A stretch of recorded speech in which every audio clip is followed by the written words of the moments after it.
Greetings, people for Foday. How you guys doing out there today? So my name is Chief Foday Ajamu Mensire.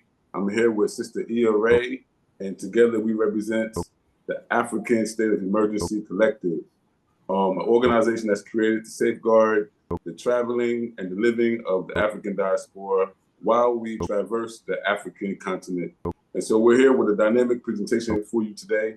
We have a very special guest. Well, let me say two very special guests, brothers from the continent who are here to give us a dynamic conversation about some things that's going on the continent, in the country of Mali, and also let us know some of the things of what we can do as an African diaspora to get involved and help safeguard the struggle on the continent. So Sister ERA, how you doing today, sister? I am well. I am Blacktastic, Chief Foday. Greetings all. I am ERA, Vice President of the Ashe Collective, African State of Emergency Collective. We're welcoming the U.S. Ambassador of Mali, Sekou, Berthe, as well as his assistant, Alpha Konate, and we'll bring them in so they can tell you a little bit about themselves, and we can get started with our interview. Absolutely. I'm so excited. I'm very, very excited. We had a great time in our first meeting with these two brothers, and some of the dialogue, I can't wait to bring it to the public.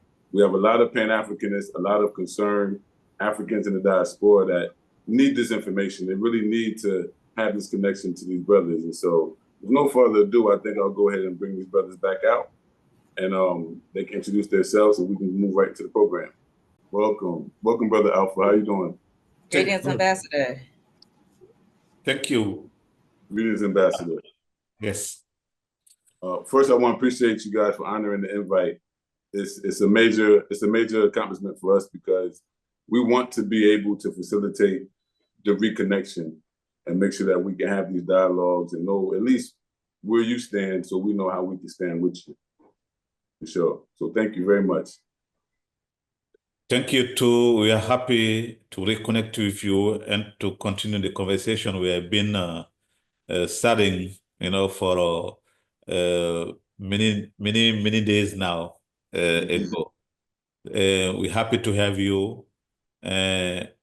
Also, we appreciate your engagement, your involvement with us in this process of understanding the different dynamic at play right now in the Sahel state.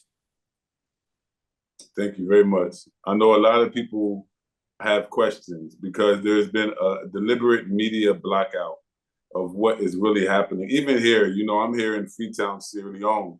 So even the information that shows up in my news feed on my social media is different than what someone in the United States or Europe is getting. And so this gives us the opportunity to get you right to the platform so that people can hear the voice of Mali manifested through you as the ambassador to the United States. So I'm excited about what we're about to do. Shout out to Kimbunga Media, Brother Shakara. Thank you very much for setting this platform up for us. And while you're at it, everybody out there, if you're watching, please share, like, comment. Again, we're here with Ambassador Sekou, Berthe, and our brother Alpha Konate. And with no further ado, I'd like to move right into the first of our topics of discussion today. And the first one is, we want to know from you three significant things that's important for us to know about Mali and just in general, the other 53 African states in general, as people who are coming home, seeking a safe passage, a warm welcome. What three things should we know going into this with rebuilding relationships with Mali? Okay, thank you, Chief. Thank you, Ia, and welcome back again. I don't know about those three significant things you want to know. We can put it in the historical context or the current context. So which one? Current. Well, yeah, current. Currently. Okay. Yes, if that's the current, we have been at the forefront right now of creating the Confederation of the Sahel state. Why we did so? Since 2012, Mali has been in turmoil against its will, because when the regime of Gaddafi was taken down and against all wills, so we found ourselves invaded by a horde of terrorists with military equipment. We don't know, Libya was a country well equipped militarily. Mm-hmm. So when Gaddafi was taken down, there was a military equipment left for grab by anybody. And those equipment was taken by anybody, and we found ourselves invaded by a group of terrorists coming from nowhere to our country. And step by step, Burkina and Niger were all contaminated by the same terrorists, of course, with the help of outside power for geopolitical reason. And that's why today we are where we are. And the three countries were being majorly attacked and contaminated by terrorists, came together to form an alliance, which were called Alliance of Sahel State. And lately, we came together also to form the Confederation of Alliance of Sahel State. And with the hope to create in the near future a federation of this Alliance of a Sahel State. That's the goal and that's the objective. This is what I can tell you right now. Thank you. That's very important. That's very, very important. I appreciate how you provided that context, because it gives us a little about the history of what we're looking at today, because we see in the media warfare, but we don't understand it. We don't know where the fighting is at. We see the Malian army engaging terrorists, but we don't understand the background of the terrorists. But for you to put it into context and say, well, when they took down Gaddafi, these same terrorists got hold of the weapons, and they've been invading and destabilizing the region south of the Sahara since. And that puts it into complete different context for people who have no idea about the warfare that's going on. And it just shows you that there's a discrimination between when it's terrorism and when it's not terrorism from the West. The West will see something related to Westerners or non-African people as terrorism, and then hide the terrorism that is happening within the African countries and context. So I appreciate you bringing that to light, because that is definitely one of the best things, top things we need to know about not only Mali, but what's happening in the Sahel. As for myself, I view what's happening in the Sahel as the greatest expression of Pan-Africanism in this generation. The greatest thrust towards Pan-Africanism is happening through this confederation that you're talking about, this unity of states that's coming together to solve the common problems of security, sovereignty, nationhood. It's a very powerful movement. I want to just definitely commend you and your comrades and the family and brothers and sisters and just the people who's involved in the movement, because it's not just government, it's not just soldiers. Everyday ordinary people are supporting the struggle. And so it's definitely commendable. Let me ask you this. When we ask the question of the three significant things to know, and you talk about this Sahel alliance, there's been relationships changing between the Sahel alliance and, for instance, ECOWAS. There's been a lot of tension there. And here where I'm at in Sierra Leone, ECOWAS is here. There's still ECOWAS state. I want to ask you, just in addition to that first question, where is Mali at and the AES in terms of ECOWAS and the AU? Are we seeing the formation of a new alternative for African unity? Well, you see, like our leader, our respective president said, our president said in the past, ECOWAS, we were part of ECOWAS, and we were a member founder of ECOWAS in 1976. Oh, But wow. since our crisis started, we didn't see a helping hand from ECOWAS. But to the contrary, we saw ECOWAS as an opposing forces to us. So ECOWAS failed us in many points. Yes. So from that failure, that's why we decided to create this Alliance of Sahel State. Because, right. you know, there is a saying in my country, when you see a fire in your neighbor house, so you need to bring a helping hand to calm the fire down. Yeah. But that didn't happen. Instead, ECOWAS decided to attack us. So from that standpoint, the three countries decided willfully to create the Alliance of Sahel State, and now the Confederation of the Alliance of Sahel State, and decided willfully to leave ECOWAS. And that's the trend we are right now.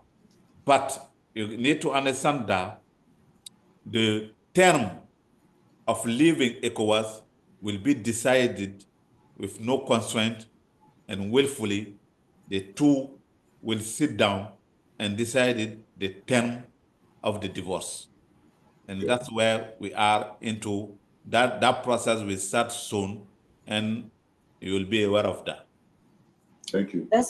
Thank you for that answer, Ambassador. Very important context. All things we discuss requires context, right? So we know what direction that we're going in. And I heard you speak to the current events as far as the war, geopolitics, and the resilience that you can see with the form of the AES, right? And so we don't want people to feel like that there's a barrier or that they cannot visit or should not visit. We want to come back home, and we need to know when we arrive how we should approach, right? And one of the things that we want to dispel is the language barrier, because I know where your position is. There is no barrier when it comes to language, right? Now, Yeah. when we think of language here, we think of culture, because that's one aspect of culture, right? Your language. For instance, I know when I did my history, it comes back as a Yoruba woman, right? But when you hear Yoruba, people think ethnicity, but Yoruba is also a language. And so it's one point of identification. But when we speak about language in as a barrier, can you speak to when you say it should not be a barrier and we need to dispel that myth? What is your position on that? Because anything can happen, right? And we know about the transatlantic theft of our people from Africa, bringing them over to the West, right? They didn't say we just gonna take one group from Nigeria. We're just gonna take one group from Ghana. No, they took whoever they could, and we were all together. And when we had to fight back, because there was resistance, whether people believe it or not, everybody didn't just lay down. But we did not all speak the same language, right? But we were still triumphant in some ways in our revolt, right, against our enemies. So when you say dispel the myth of language as a barrier, what does that mean? Okay. So now you see, you're making 2 points. Mm-hmm. You're talking about culture and language. Culture should be, to me, the link to connect us back together. Yes, sir. Because what's culture? They say culture is what left when you lost everything. Yes. Come on. Yeah. Understand? So because of that definition, that should be the only thing that connects us to you and to our brother and sister everywhere in the world. And Right. coming back to language, what I was saying about that is about language as spoken between you and me right now. That's English. I was not born in English. You know, nobody is born with language. You learn from your social environment what you are speaking. That's what you learn to speak. Absolutely. When we come to this world, no one of us come with language. We don't speak anything coming this world. We learn to speak what we are speaking because of our social environment. So that's what you have to understand. Yeah. None of us got language primarily. We learn to speak because we are part of a social environment that speak the same language. That's how it goes. But in terms of culture, it's what bring us together. It was link us. It's what connect us. Because culture is what left when you lose everything else. So that's my Indeed. understanding, explaining to you that. Powerful. Thank you. Indeed, indeed. That was very eloquently expressed in terms of culture being what's left when everything else is gone, because when they took our ancestors from Africa, they displaced us. We lost our lands, we lost the lineages, we lost a lot. But even now, you'll see that the culture has survived in some parts. When you see us dance and you taste that Black American food, you taste that food out there in Jamaica, you start to say, man, this is Africa. This is Africa, you know? Exactly. And you're right, the culture is, it transcends the language. Yes. But what you're saying about language as well, I think is important. You know, if you really want to communicate, then you must learn the language. You must take the time to learn the language. You know, I decided to move to Africa. I live in Sierra Leone. They speak Creole. When I came here, I didn't speak Creole. Yes. But within 2 to 3 years, I could hold a basic conversation. And now I'm fluent. Exactly. And so it's a process. Yeah. So that's why today, talking to you in English, I learned to speak English. I was not born with English. Yes. So Yes. it's the same thing. You understand? Yeah. So, you coming back to source, to your sources, culture help you to link up with your sources because Yes. you lost that sources when they take you to here, to US. So Yes. it's a way now to reconnect you back to your sources. That's culture. Absolutely. Absolutely. So I wanna dive into another conversation consistent of culture as well. We want to know, because like I'm a student. I'm always studying history. I am a fanatic about the ancient Mali Empire, ancient Ouagadougou. I am a fanatic. I really, really, really draw on the inspiration of those great empires. Oftentimes, I think that's our standard as Africans. We should be able to put all the differences aside and empire build if we need to. Build the whole Africa as one government. So I really appreciate them. But I want to ask you personally, and even maybe Brother Alpha can chime in terms of the Malian cultural events, because right now you have a wave of Black people from the diaspora that are coming back to the continent to travel, and they're also studying the continent as well. Because before we go somewhere, we want to learn about it. So for people out there who would be planning a trip and wanting to know when is the best time, what are the main attractions, the cultural attractions, what is it that we can come to Mali and experience that of a culture in nature, because that is really driving the travel. Yeah. Talking about culture, we have many different cultural events in Mali every year. One of the example is called the Niger Festival, which happen every February in Sekou. If you look online, you do a little bit research, you're gonna learn something about it. And during that time, we get many international tourists coming to Sekou for that festival. And you have other festival happening everywhere in the country at different time of the year. Alpha, you can mention some of them. Yes, actually, all year round there are festivals every month almost, and because of Ambassador said that we have different ethnic groups, and each ethnic groups or a group of ethnic groups come together, organize festival in order to promote their culture, their language, and Mali in general. So there are many. Actually, before we got into this crisis, there was a festival in Timbuktu, for instance, and people used to come all over the world to come down to Timbuktu. They called it Festival on the Desert. And that was a very big festival. But overall, we have many festivals in Jitumu, in different areas. Even jazz festivals, for instance, is something that interests American, and festivals of even we have a brotherly relation that we called Sinanguya, for instance.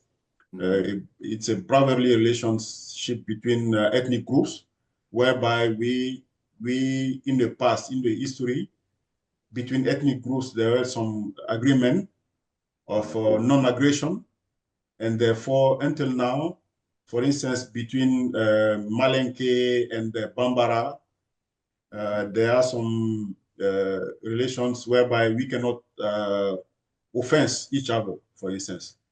And this is a festival that promotes this type of cultural aspect, whereby a Konate, I am a Konate or Keita, between Keita and Koulibaly, I can tell them whatever I want, they cannot do nothing, and vice versa. Because of our ancestors agreed that we cannot offense each other. So until now, we try to keep this type of relationship. So there are many different types of festival: musical, dance, purely cultural, and so on. Alpha, I don't know. You remember the festival which happened in Mopti last year? I think there's a one coming up. The yes, next one. we call that biennale. Yes. Biennale in French means every 2 years. Yes. So every 2 years there is a cultural festival that moves from one regional capital to another one. Organized by the state. It goes in Sekou, in Mopti, and next one's gonna be in Gao, exactly. Whereby all countries, all regional districts will come together from Kai, from Sekou, from Sikasso, and there is a kind of each display its talent on dance, music, and so on. It's all of this is to promote cohesion between ethnic groups, to know each other. And this is the next one's gonna be in Gao, and this is a very important festival as well, called Biennale Artistique et Culturelle. Yeah. And wow. It is organized by the state. So it happens every 2 years. And besides that, there are always some cultural events going on all over the country. But one of those, which is called Niger Festival, Festival on the Niger, that happens in Sekou every February, every year. And we get a lot of international tourists coming to that. Thank you. And that's beautiful that you all have the cohesion, right? Festival and promoting the cohesion as we are, we always strive to do as Pan-Africans, right? We also want to be a part of that. So my next question to you is, I'm sure people are having a lot of fun when they're out there and they're doing their tourism thing, but this is our home as well. And so my question is, as far as citizenship, do you get a lot of people who want to stay? And if so, are there parameters? Like, in some places you might not be able to buy land, or you might have to marry somebody in order to purchase land. or maybe you can't marry anybody at all? What are the parameters, if any at all? Okay. So in terms of citizenship, like I said before in my previous conversation with you, if you are married to a Malian citizen, you become a citizen of Mali. Also, we accept dual citizenship, okay? But that's ongoing right now. That's not an issue at all. So if you want to buy a land in Mali or acquire a land in Mali, that possibility is offered to you. That's not a problem. You can do that safely. Yes. That's good. So, myself and Sister Iya, we was talking in preparation for this interview, and one of the things that came up was that, you know, from our perspective and being involved, you know, in the activities we're involved in, we always see people coming back and asking the question about citizenship, and we always see that from state to state, it's different laws. We talked about this as well, the legal process, you know, the responsibility to create the dialogue and kind of, you know, create the way. We have a responsibility as well as members of the diaspora interested in such. In Liberia, they have what they call a Negro clause in their constitution. In Sierra Leone, they also have what they call a Negro clause, meaning that constitutionally, only Africans are supposed to be able to obtain citizenship here, because only Africans would have rights to the land and have right to vote. During colonialism, they brought the Lebanese here and brought other people here. So by the time they got independence, they want to block out those people that had came during independence. It was pushed on them by the British. I agree. I think the whole Africa should have a Negro clause. You know, I believe the land should be specifically for African people. Is that the case in Mali? Like, I don't know if you remember, Ghana, Benin have taken a special law, you know, for Black Americans who want to settle in their respective country. We don't have that law yet. Okay. Okay. Yeah, you know, there are people who trace their route to Mali through DNA tests and want to settle Mali, or people in the diaspora from America who want to settle completely in Mali. So to grant them citizenship. We don't have that law yet, but it could be in the process in the future. You understand? But if you want to come in Mali and invest, buy land, invest in Mali or settle in Mali, that possibility is offered to anybody. Okay, that's good. That's good to know. That's good to know, brother, because here people can't they can't freehold land. They can only lease it. So it's good to know that if I go to Mali and I have my money, I can be guided and I can purchase some land that I can own. Yes. Even if I don't have the citizenship, I can do that. That's very, very, you know, I actually have to applaud Mali for that, especially because many of us who are Pan-Africans, what we lack in the West is land, is having a place to call home on the continent, having a state that we can be patriotic about, you know, so that's very good to know. The next thing we was talking about kind of leans on what you was just saying about the cultural festivities and the kind of things that is being done in order to create this social cohesion.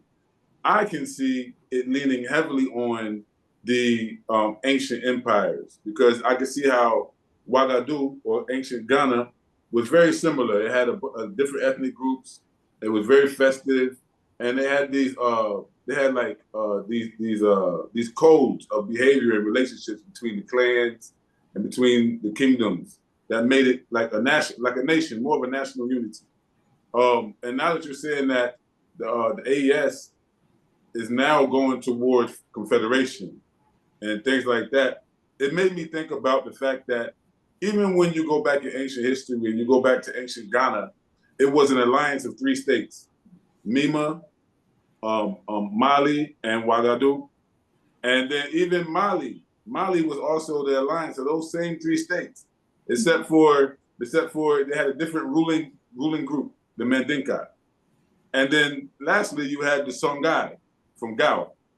And if you take those 3 civilizations, it just dispels the myth that we were African monkeys. We was in the jungles, we was naked, we was swinging from trees, and we was uncivilized and backwards. those civilizations exposes the lie of white supremacy. And so to see the Sahel moving in that direction now, you can see that there's also a cultural renaissance happening within the political movement, that people specifically want to maintain and protect and revive the culture at the same time. Is that how it is right now on the ground? Exactly. If you look back to history, and now you look the current context, what's going on, you're gonna see there is a linkage, okay, between history and the present. Go back to your history, the Empire of Mali, the Mali Empire, the Songwe Empire, the Ouagadougou Empire. All of them comprise those three states right now. Yes. So that's why, there's a linkage of what's going on right now and the past. Yes. So yes. I don't know if it can be called coincidental, or it can be called, the recall of the past. Yeah. So go back, read your history. The Empire of Mali, the Songhai Empire, the Ouagadougou Empire, they find themselves into the current state of the alliance of Sahel states. Absolutely, that's exactly how I see it. Like a rebirth of Mali, a rebirth of those ancient empires in modern times. Yes, in modern times. Thank you. I thought it was important to discuss that part because a lot of people don't study Mali or the ancient Western Sudan empires as much as we should. We usually jump over to Egypt, we jump over to Congo or Nigeria or Ghana, and Mali gets neglected.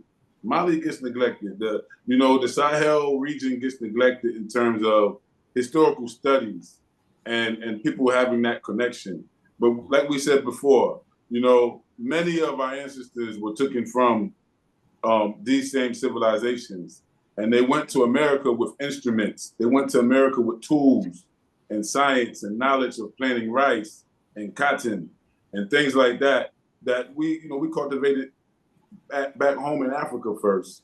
And that's why they took us, because we had these skills. We had this high level of civilization. It wasn't that we were poor and needed our souls saved by Jesus. It really was the fact that we were highly advanced people, and they needed to steal the workers of Mali and West African empires and kingdoms in order to build what we see today as the West.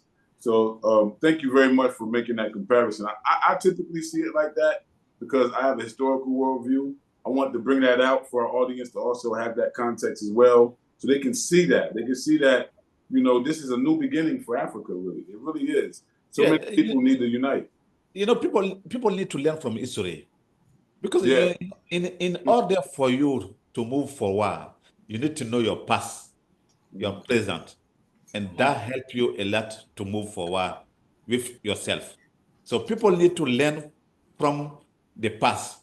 People need to learn their history. So in order to master the present and the future. And that's very important in everybody's life. Absolutely. Absolutely. Agreed. Yes. So we spoke earlier about Confederation, right? What we want to know, and for the audience to know, with regards to Confederation, how would you differentiate between working within an alliance, where we are now with the Sahel Alliance, right? And what it means to be federated? Okay. The difference. Yes. You see, in every association, you gotta go step by step. So you won't mix up your step. We're coming from a difficult situation. So that's why the three states decided to go first by confederation. we've founded on 3 pillars: diplomacy, development, and security. So the Confederation is founded on those 3 pillars right now. So if everything goes as well, so next step will be federation, like you see here in the US, what's a federation? That's exactly what will be applied as the next step. Absolutely. So right now, the Confederation is founded with those 3 pillars. And we are working well, the 3 states, to fulfill the 3 pillars. And in the next near future, we'll move forward with federation. And as you know, what's federation? Because you already was born, I guess, in the federation, and that's what we call as federation. Yeah. So if I can get this right, the alliance is more. If I may, yes. Yeah. It's important to recall that Mali has always, the leadership in Mali has always thought that in order to be strong, we have to be together.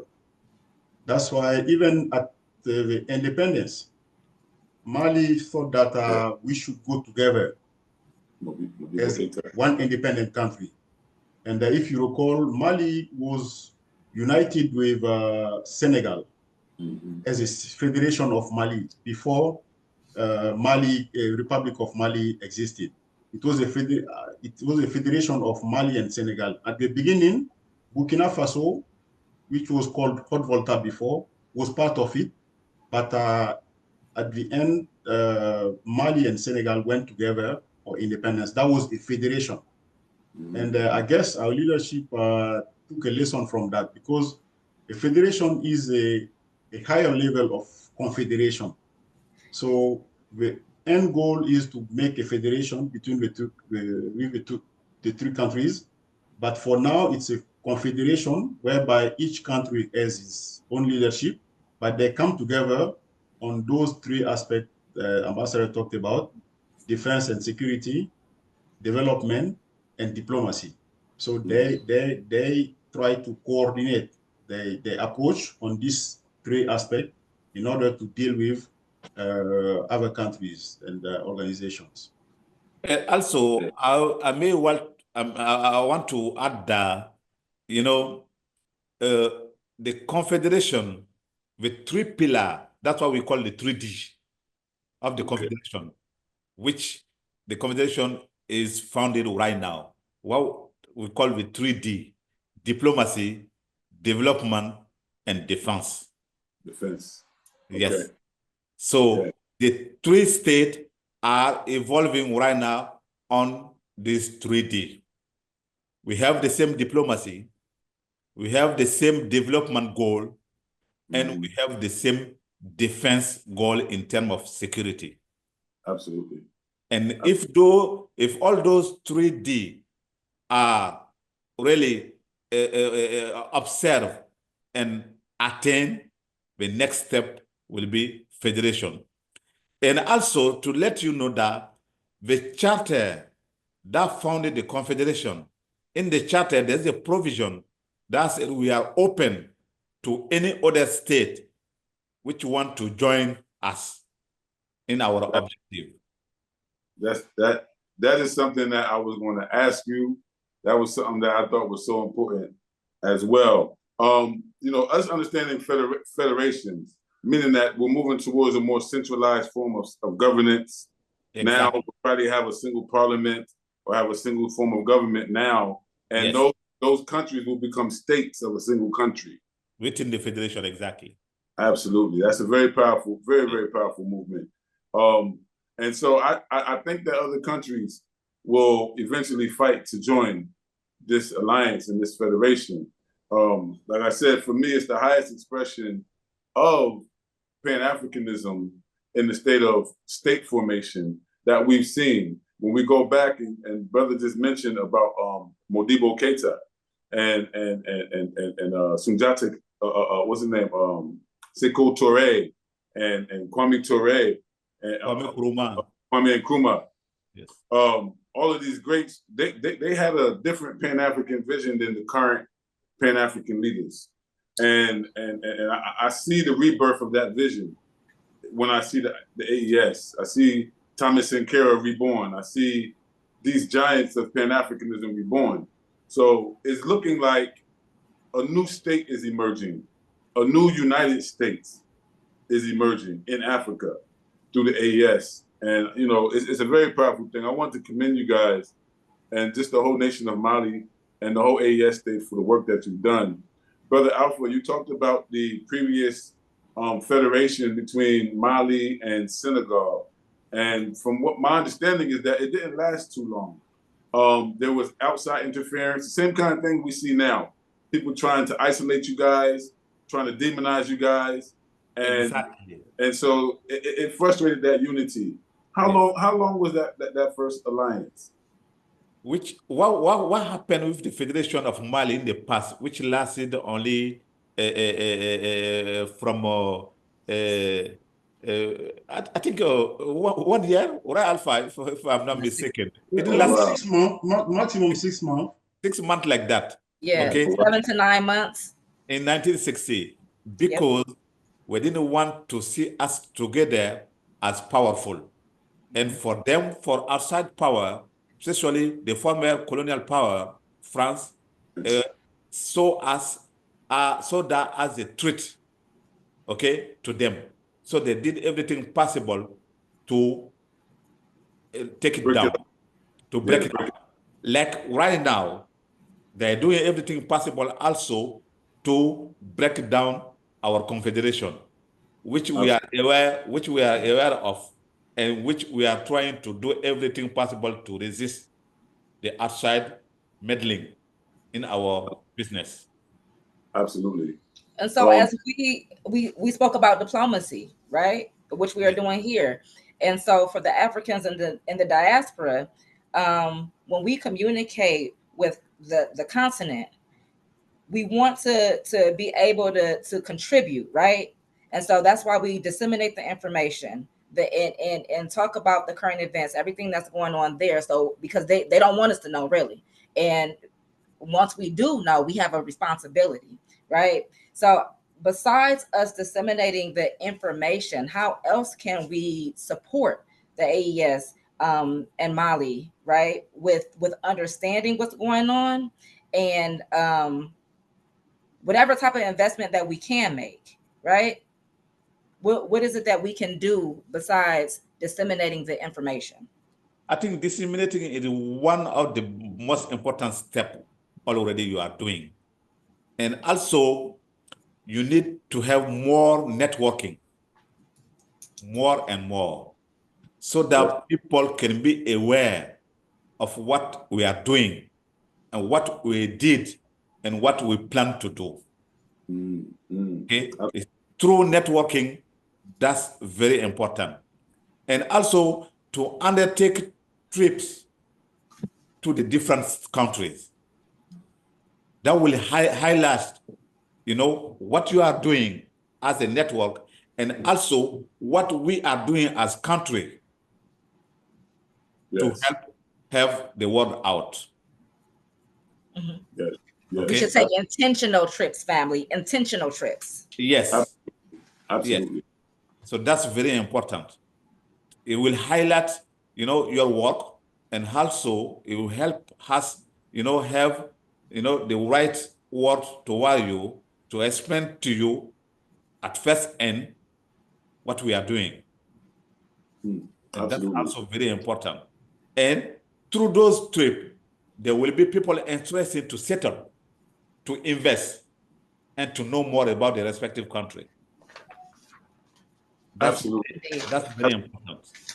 Absolutely. We look at what's happening in Palestine and Israel, and it gets all this attention. I mean, it's like all around the world. And for me, I think what you're saying is absolutely correct. We need to give the kind of attention that people give to Israel and Palestine to what's happening in Mali. We need to understand who the Tuareg are and what they're doing in northern Mali and why they're terrorists. So along with the networking, I believe that the conversation has to continue. We need to organize events where we can have conversations and know what is happening, because the knowledge is everything. Once we know, then we can begin to organize ourselves accordingly.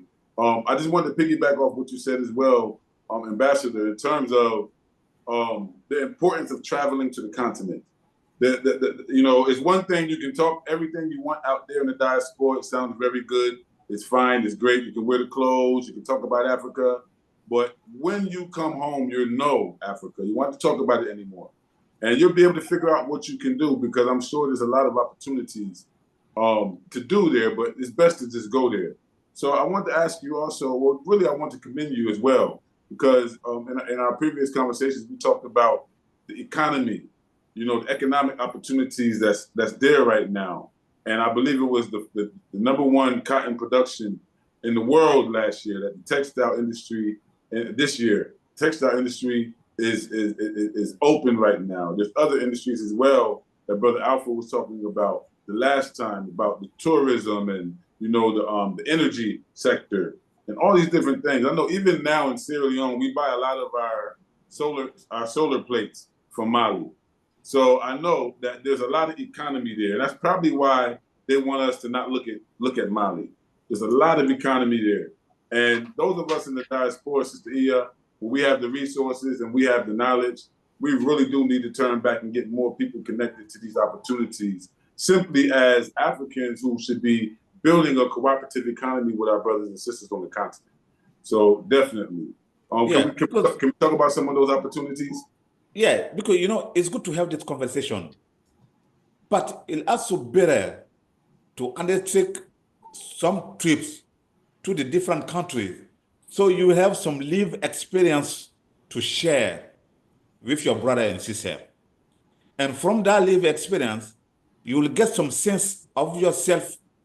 You will need to do your part in order to bring back development, in order to bring up economic opportunity to the people there.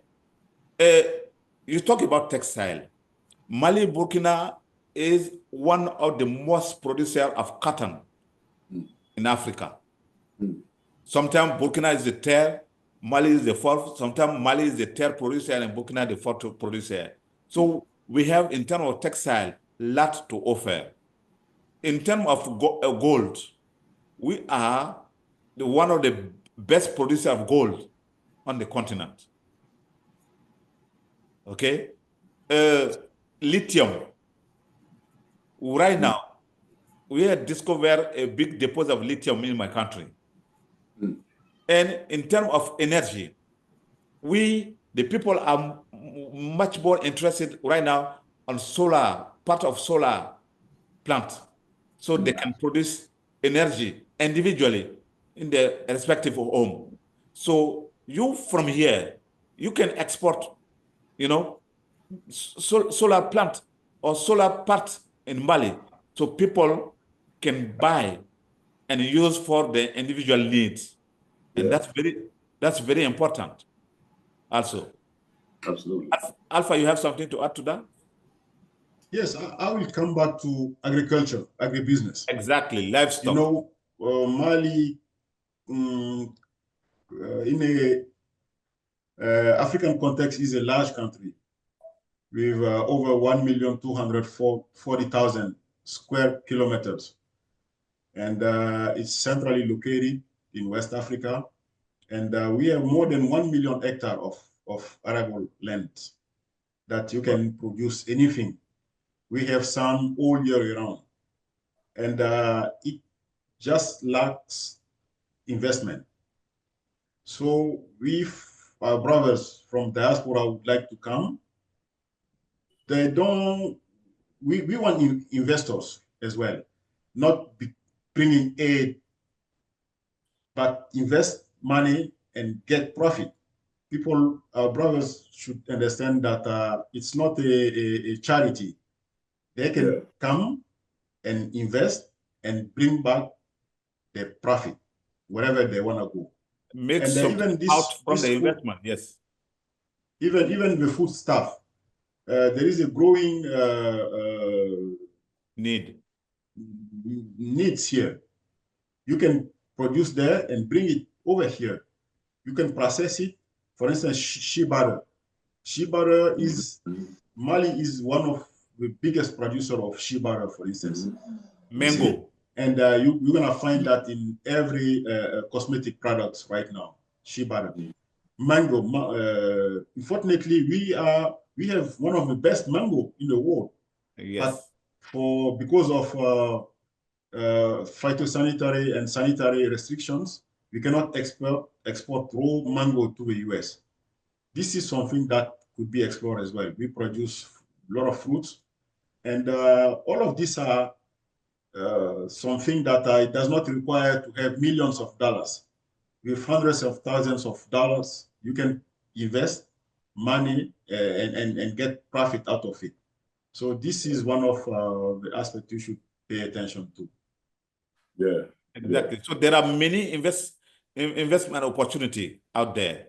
You can, have a small plant processing mangoes so it can meet the US demand, and there's no tax. It's tax-free because under AGOA, terms. So you see, in agriculture, like Alpha said, we have millions of hectares of arable land. You can use for organic or bio items, which are in high demand also here. So those are just some example. The three countries are offering to all investors to come and make profit of them. Right on. Agribusiness. Yes, agribusiness, livestock also. Yeah. Our three countries are the number one producer of livestock and all kind, cow, sheep, goat, poultry, all kind. Yeah, absolutely. Thank you for that. I appreciate that very, very much. A lot of people out there would want to know that for sure. I'm here in Sierra Leone, so I receive a lot of the travelers when they come back to this country, and they always want to know what kind of business they can get involved in. They always want to know, is their investment secure? What kind of platforms are there? Is there any incentives? Is it already ready to do business? And so it's definitely one of the top questions that we have as a diaspora coming back, because of course, what we do has to be sustainable. It has to be mutually beneficial. It shouldn't be like Brother Alpha said, a charity case. No, we don't have to do that. We can do good business with each other and move forward. We can get ourselves off of the Western economy by building the African economy. And so it makes absolute sense. We're about to close up, but before we close up, we talked about the issue of terrorism in the north of the country, and I'm keep bringing it back because it's a very important issue. We're talking about lives. We're talking about violence being meted out against citizens of Mali and Niger and Burkina Faso. There's been attempts to assassinate the leaders of these countries already. I don't know if some people are waiting for the enemy to be successful before they care, but we have to ring the alarm now and really elaborate on the role that these terror groups are playing in destabilizing and discouraging us from even coming close as well, and the rest of the world. What are some of the hard facts about this terrorism fighting? I've seen there was a big fight in Mali between forces that was backed by Ukraine, and I'm not sure if it's the same people, but man, it really made me mad. I really got upset about that. Yeah, that's what I said from the beginning. One of the main reasons these three countries came together to form the Confederation of the Alliance of Sahel State is because of the challenging they were facing in terms of terrorism, security. Mm-hmm. Because you see, we are a peaceful country, hospitable. We don't know about terrorism. We are very welcoming people. Yeah. So suddenly we found ourselves invaded by terrorists because of geopolitical reason. Right now, there are countries out there, they don't want to invest to buy our product. They want to come and get it free of charge. So to do so, you have to destabilize those countries. Yes. To do so, you have to bring insecurity. To do so, you have to create terrorists. Because when the country is unstable, when the country is destabilized, when there are security challenges in the country, there are opportunities for those outside power to come and take our resources free of charge and benefit from it.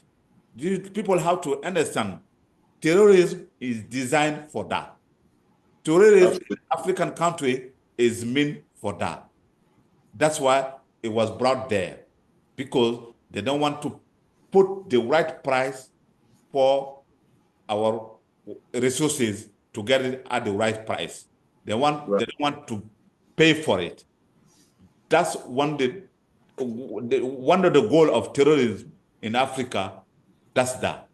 So that's why today we can say freely that the situation is under control. We are in charge of our security. And that's why we are proud to say that, and we are proud to do so. We are in charge of our security, and terrorism is less and less, a threat in our respective countries, because of our armed forces are in charge of security. Thanks God. And we are also in charge of our resources. Everybody who want to come and do business, it got to be beneficial for us. Otherwise, you won't get nothing. That's right. No swap, no swindle. That's the fact today. And that's what's called sovereignty on our resources. Yes, sir. Sovereignty. Absolutely. Sovereignty. A BB for Foday. That brings us right into almost the wrap up, sis. Because almost. So, but wait a minute. Not right now. We was going to wrap up. We was going to talk. We got one more talk before we wrap up, and the conversation we just had around the Tuaregs, around the role that they're playing. I noticed that the Tuaregs, they look like very light-skinned people, and I'm from America, so I'm very color conscious. You know, are the Tuaregs like mixed race people? Because let me contextualize that so you can understand where I'm going with it. In the West, historically, if you go to the Haitian Revolution, there was half caste or multiracial people, mixed race people who were there. And if you go right now to America, you have a lot of mixed race people there. If you go back to our struggles for nationality, for race first, for Black power, for Africa, they always use the class of half mixed people against the Black people, the blacks, so to speak, right? So the Black community gets betrayed by these people who have the blood of the enemy inside of their veins. They have this white mixture or this something that's not African mixed, and they identify with the colonizer because of it. Here in Freetown, you had a lot of families who have white ancestry, because when the Europeans came here to take Africans away, they would take wives and they would have children. And later on, those children would be the trade partners between the Blacks and the whites. And so I'm asking, is it colorism that we're seeing in the Sahel when we see the Tuaregs being supported by people like the Ukrainians and the French? Is it a bit of racism going on there? Well, okay, if I can say maybe international racism, I don't know, it may be that. But in terms of our country, we don't have colorism or racism there. Okay. Not at all.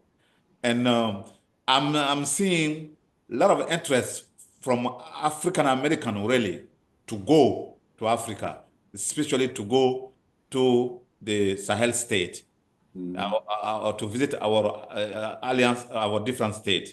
And right now, I have a group of African American in Mali, and they're planning to visit Jene and Timbuktu. They left 3 days ago, or 4 days ago. They are right now in Mali. And the feedback I'm getting from them, they are very happy to be there. and they came from Virginia. So before they go, they came here. We briefed them about the situation, and they are on the ground. So and because of what we are doing, there are really many interests from African American here from US interested to visit our respective countries interested to know more about the different dynamic at play there, and we are happy really to have anybody would like to know more about what we are doing and what's going on there and what we plan to achieve. Right. And so the reason that we want to highlight that aspect of the struggle, right, is because we also don't want that to be a barrier, colorism to be a barrier when we do come to unite, right? We know how some of us got to be as light as we are. We know about the rapes and the misfortune and the unfortunate experience we've had. But now today, when we identify as Africans, right, and we walk the walk of an African, and it shows in our sweat equity, the work that we put in, we have to be able to unify with one another on that basis, regardless of how fair, because we come in all shades. So when we do see the infighting, it's other forces outside of ourselves that are putting us against each other. It's not really us. That's not our first mindset. Right. So there's infiltration. And so we have to be able to recognize that first and ask the reason why, right? Like what's going on here? Is this really my brother that's doing this? Or is there somebody else who's being a puppeteer? So then we can properly contextualize what's going on, because what we don't want to do is every time you get traumatized, you re-traumatize yourself when you think, oh, this light-skinned person is doing this to me. No, it's something else that's going on in the background, and it makes it appear to be a thing that it's not, right? So, yes. And you know what we were suffering, or what we are suffering, is neo-colonialism. Yes, correct. We said no to that. That's why they brought terrorism to us. Yes, very simple. Right. And it's our responsibility to be able to stand up and say, and resistance. Why? Because if we don't, and we cannot protect what does belong to us, then it does become community property. And we're not doing that anymore. We're regaining our sovereignty. Absolutely. I like what you said, Ambassador, when you said it might be international racism, because that's probably exactly how we should view it. It's not something that Africans themselves would actually be engaged in, but the enemy, who's a racist, would look for the lightest skinned person to be their ally against the darkest skinned person. And we've known that from our history, and it's even destroyed some of the unity that we need to have as African people, because we'll say, oh, this person light skinned, or this person dark skinned, or can we trust this one? Because we know the enemy looks at us based on our phenotype, how we appear, our complexion, the way our hair is, and then we'll give privilege based on that, and it causes conflict within the race. Even when you look at Rwanda, for instance, you see Hutus and Tutsis. You see that the Tutsis, they're phenotypically usually lighter complected, taller, slimmer people than the Hutus. And I believe that phenotypical differences allowed for the white people who colonized Rwanda to favor the lighter skinned African, to favor the African who had the more straighter nose, the thinner lips. And you know, it's a very psychological thing. We study European culture as some of the worst victims of European culture. And so we understand that they could use colorism against us. And I want to know, exactly. Same thing in Haiti. So thank you for that dialogue. I appreciate that dialogue. Lastly, I want to say, just I guess in general for the movement, for our listeners, right now, we're looking at a new Africa. We're looking at the opportunity to give birth to a new set of circumstances, a new status quo for our people to operate off of. I know we see a lot of bad things happening, but we also have a history. We have a history that we need to rely on. You look back 100 years, 104 years ago in Harlem, New York, you had what they call the first International Convention of African People under the UNIAACL, led by Marcus Garvey. During that time, you had 25,000 Africans from all around the world assembled in Madison Square Garden for a whole month of August. During that month of August, those delegates spoke, and they came out with a flag. They came out with a form of nation state.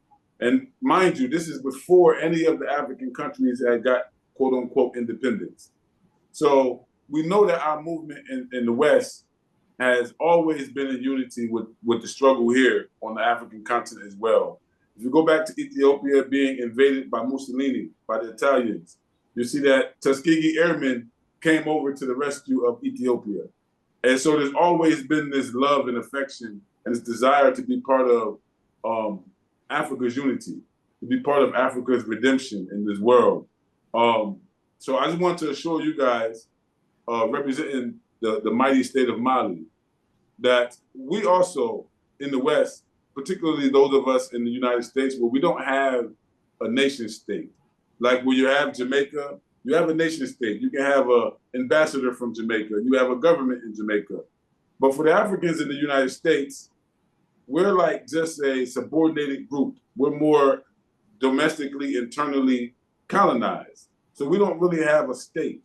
We don't have the ability to field our own ambassadors, to go out and do the kind of things that other African groups can do. We don't have land. And so our struggle is always one for sovereignty and land. We're always seeking sovereignty. We're always seeking places where we can reestablish ourselves in this world and have sovereignty, have the ability to determine our own future for ourselves.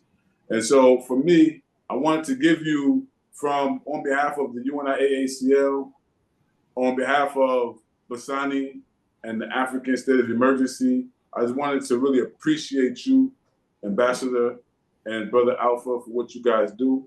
I know there's many more in the team. I know there's many more lions out there, but you're the two that we have here today.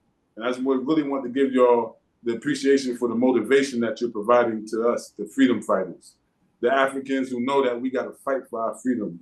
We don't have a choice in the matter. And you guys are giving us new zeal, new inspiration, new direction. I give you our commitment that we will continue to follow up on what's happening in the struggle there. We're very concerned.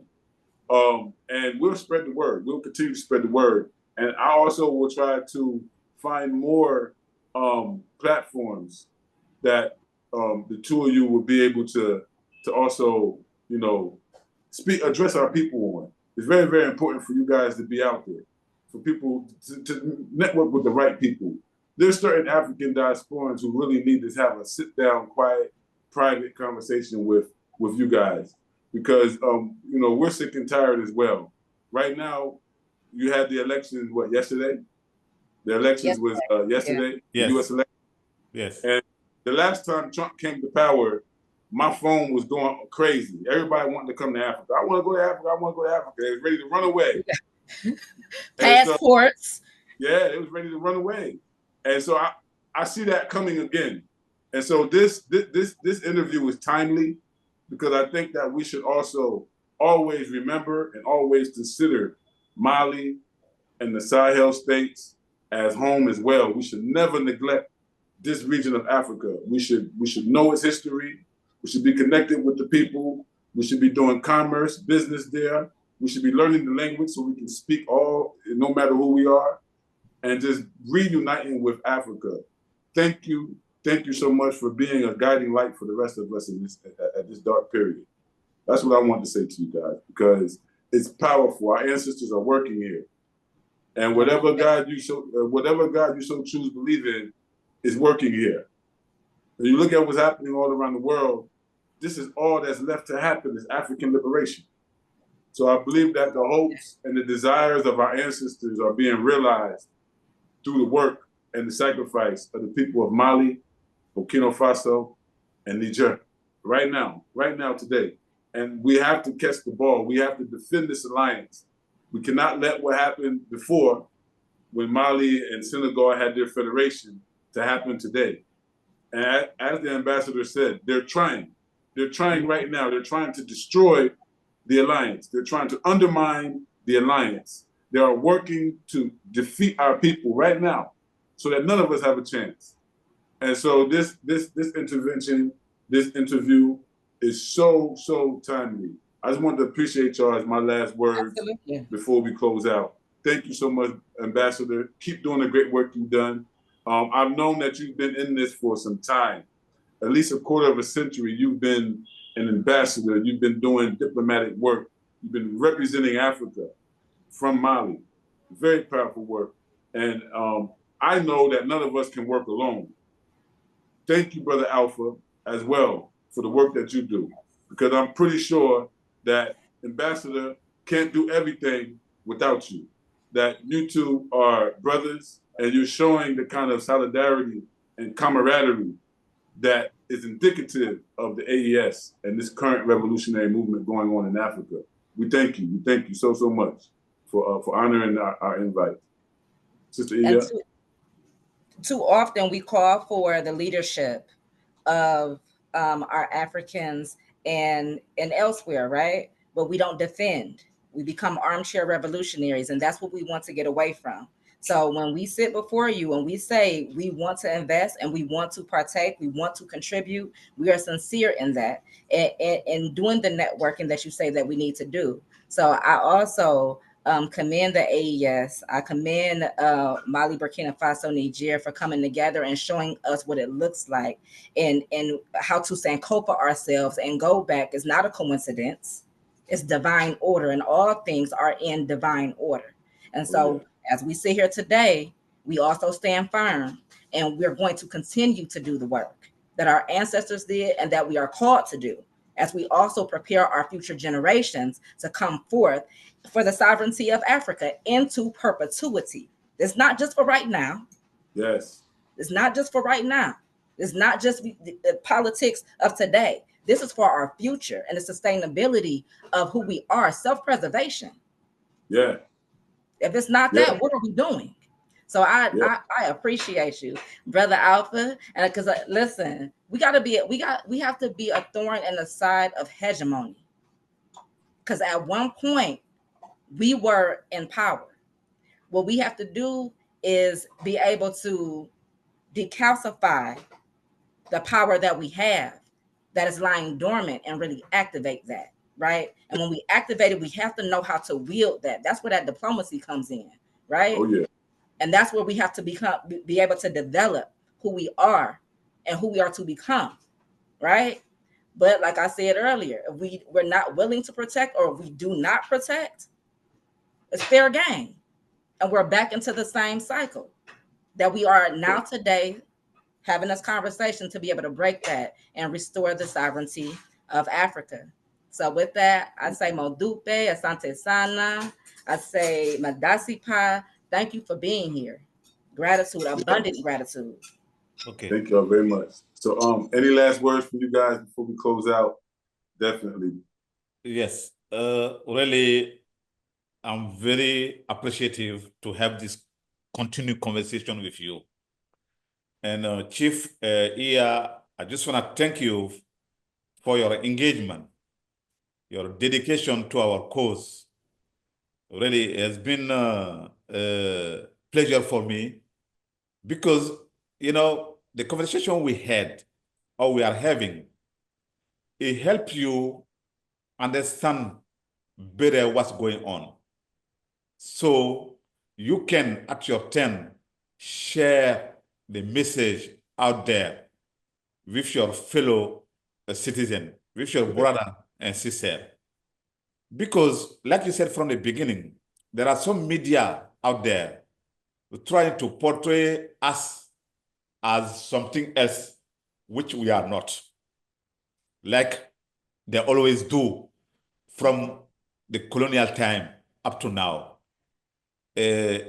Anybody or any leader in Africa who is trying to defend his people's interests is somehow portrayed as something else Yeah. in the Western media. So that's things you need to understand, that everything they are saying or everything, displayed in their media is not always the fact. Yeah. Because, like they said every time, each coin got two sides. Try to understand the other side of the coin, Yes. so you can make up your mind and understand better what's at play, instead of focusing only on the one side of the coin. So really, thank you again for this conversation. We are counting on you to, disseminate the message out there. And I'm sure with your help, with your involvement, with your dedication, our voices will be heard out there. And thank you again. And I see you next time. Thank you, brother, very much.